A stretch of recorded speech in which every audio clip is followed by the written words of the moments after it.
Well, hi there. Warm welcome. You're watching Decoding Now, and I'm Meghna Deka. Look at these images. You may remember them. These are from the Chipko movement in 1974, which carried on through the 1980s. The Himalayan foothills of Uttarakhand. Women from the village of the Mandal had wrapped their arms around these trees, refusing to let the axes fall on them. They hugged the tree, hence the name Chipko movement. It spread across the hills, village by village, woman by women. They clung on to the trees, refusing to allow them to be cut down. These were the first ever eco-warriors that we all remember. The government eventually was forced to relent. There was a ban on felling green trees in the Himalayas, which was then imposed. And this image itself that you can see on your screens became part of India's environmental conscience. A crusade by the common man against what is called the ecocide, ecological suicide, in the name of development. But this was 1973, and this is 2026. And in the district, 30 kilometers from Bengaluru, 2 lakh trees are being earmarked to be axed, to be removed. Not by a foreign company, not by colonial powers, but by an elected government. In the name of progress, in the name of a futuristic AI township. Welcome to Bidadi.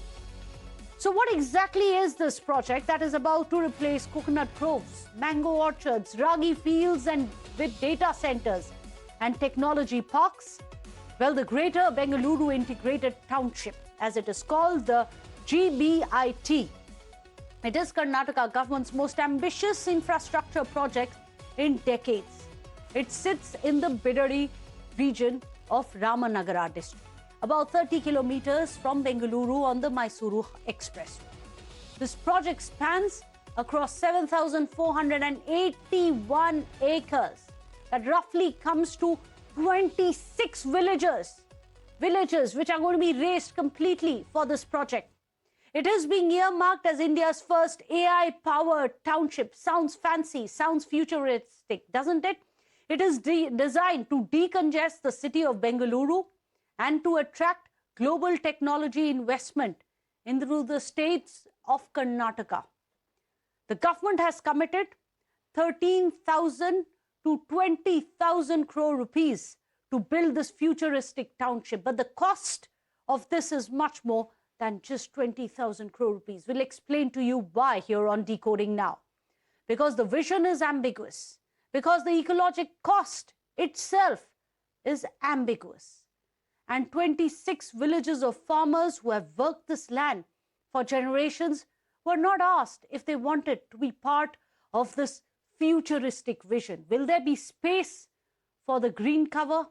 Will there be space for the farmers in this eco-city? That is the question. But before we talk about what will be built, let's take a look at what will be destroyed. The cost of this project. 87,903 coconut trees are going to be axed. 83,536 areca trees to be axed. 12,550 mango trees to be axed, along with chiku trees to the count of 2,344. The government says that it will compensate the farmers for every tree which is fallen. According to the GBDA documents, there's going to be a minimum and a maximum rate which is going to be fixed for each tree, for each variety. There will be a tree census they'll carry out.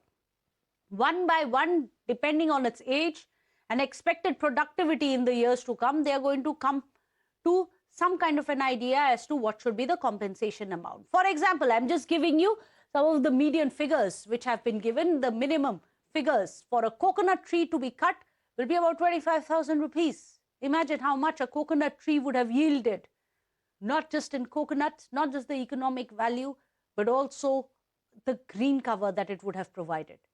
But it will be axed, and a compensation of 25,000 rupees will be given for a tree would have lasted for many, many decades. Areca nut trees will get a compensation of 6,000 rupees. A mango tree will get a compensation of about 45,000 rupees. A Chipko tree will be felled and it will be replaced with 25,000 rupees instead in the hand of a farmer. Jackfruit trees are going to be compensated with 25,000 rupees. The question is, it sounds like there is money, right? That there is compensation until you understand what a mature coconut tree earns a farmer 25,000 rupees every year, sometimes even more.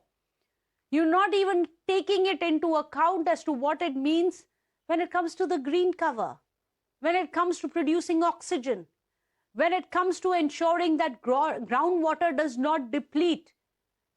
The government is offering 1 year's income for a tree that would have kept earning for another 60 years. Would have also paid back in terms of ecology, in terms of oxygen. And that is the price which you cannot pay. Well, the stark contrast that you can see, a very raw contrast between the current reality and the proposed future of Bidadi tells you everything that you need to know. Currently, in that area, you have coconut groves. It is being proposed that in its place, there will be AI and technology parks instead. Currently, you have areca nut farms, which are abundant there. In the proposed city, AI city, there are going to be manufacturing zone. Right now, where mango orchards are standing up straight, there'll be roads, urban infra, highways perhaps being developed. Currently, you have ragi fields. They're going to be replaced with commercial districts. Banana plantations are going to be replaced with connectivity corridors. You decide, is that the price that you will pay for development? What is development after all?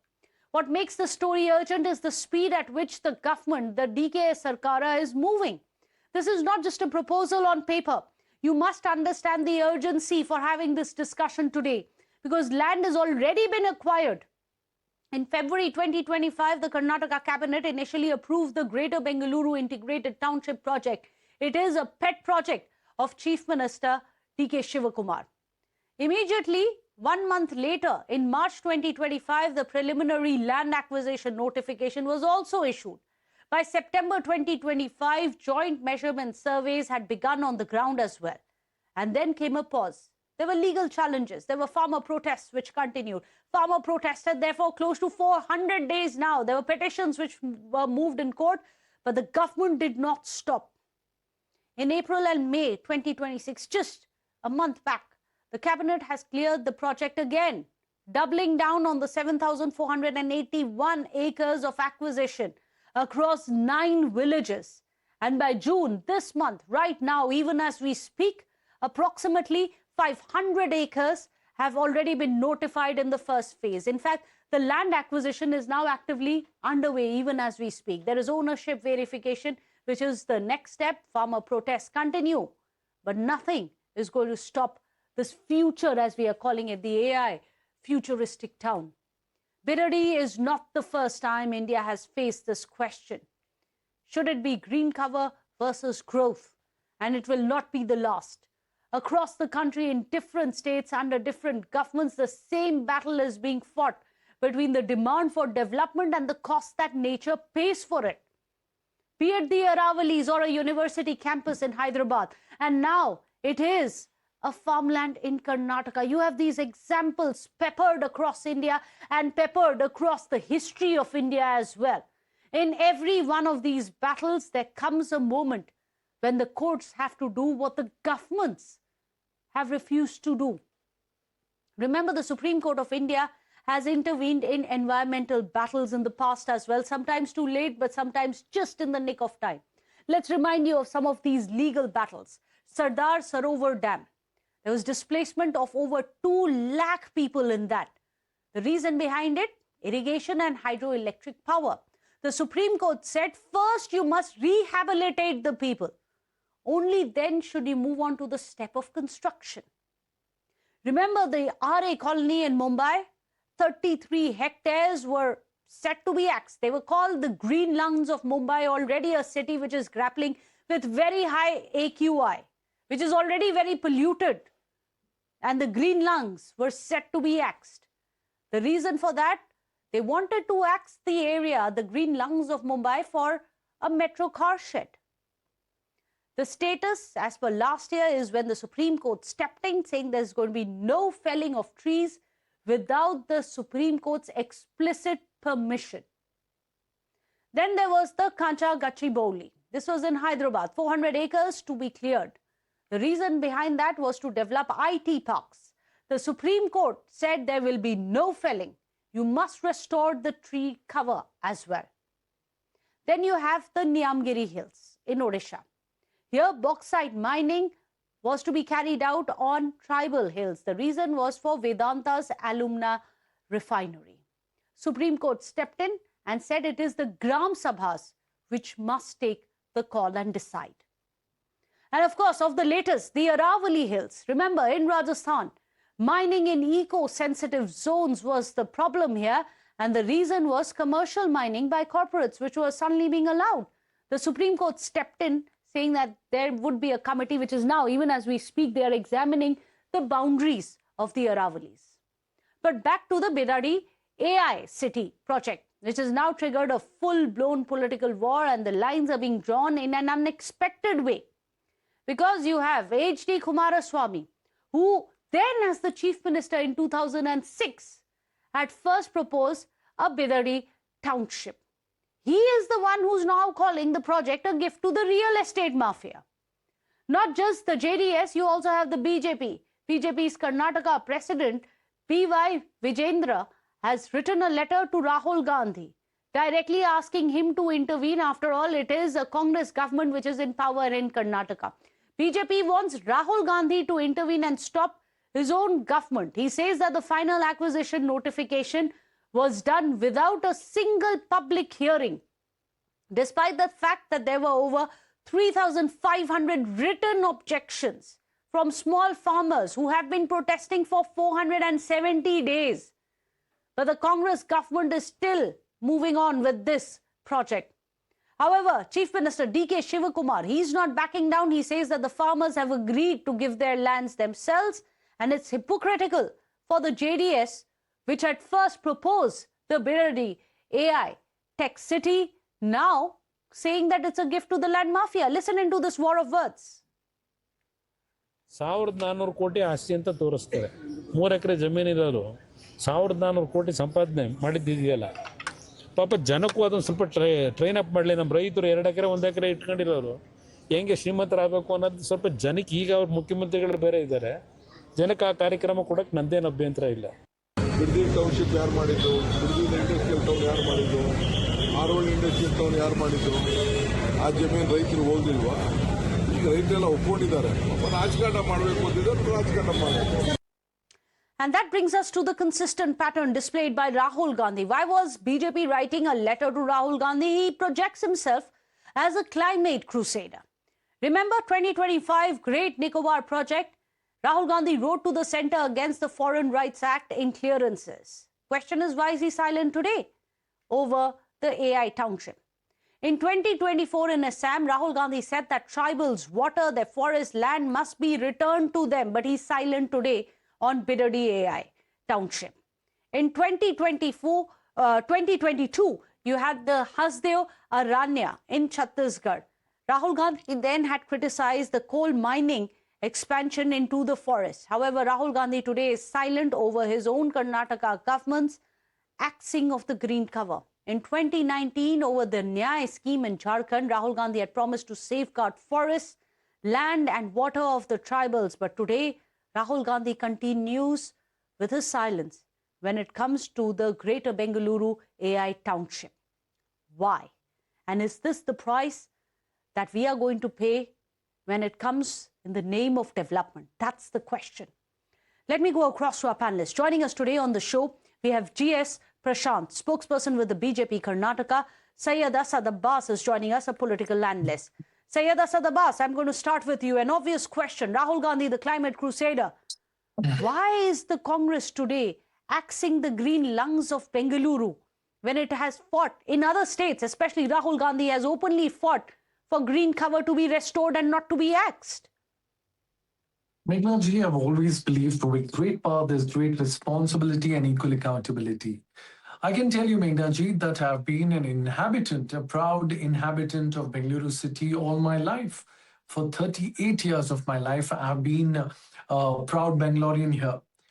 I would say the Bidadi Township project is indeed the need of the hour. These are not merely my words. Honorable Chief Minister of Karnataka, D.K. Shivkumar ji, has quoted Pradhan Mantri Modi ji as that he has greatly appreciated this project. Let me give you his words. Referring to his recent meeting with Narendra Modi ji, Shivkumar ji on Friday said that the Prime Minister had praised the initiative, telling him that the creation of new townships would help ease pressure on Bengaluru. So therefore, my friends of the BJP, including Mr. Vijay, who's the Karnataka Pradesh, allow me to finish, Okay. sir. You'll get your time. We'll just come to you. GS Prashant, we note your disagreement with it, but I'll just come to you. Go ahead. Asad Abbas. Prashant needs to calm down, sir. Allow me to finish my point, sir. Thank you.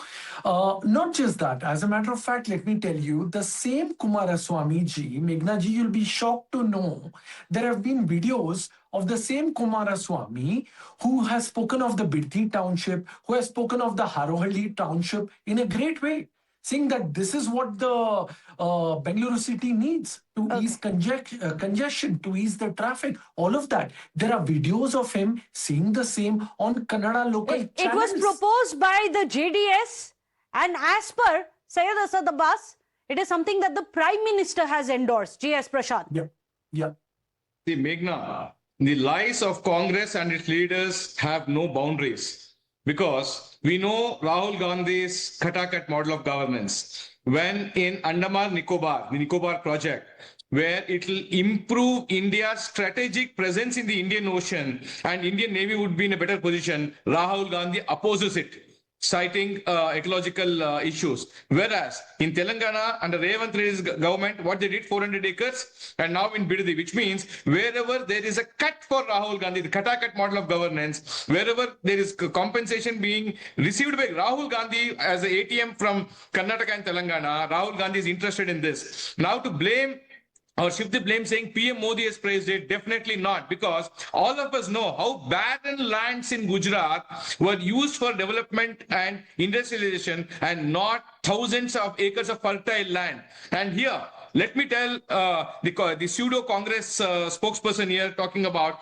the 7,400 acres or 9,600 acres, what's being impacted here. And it is a fertile multi-crop area. It produces tons of vegetables, greens, and coconuts, and over 6.5 lakh liters of milk every month for Bengaluru. These considerations are not even looked at by the Congress government. All that they're looking at is commission. And now D.K. Shivkumar wants to prove a point because he has already done it. He has renamed Ramnagar as Bangalore South so that the real estate prices go up.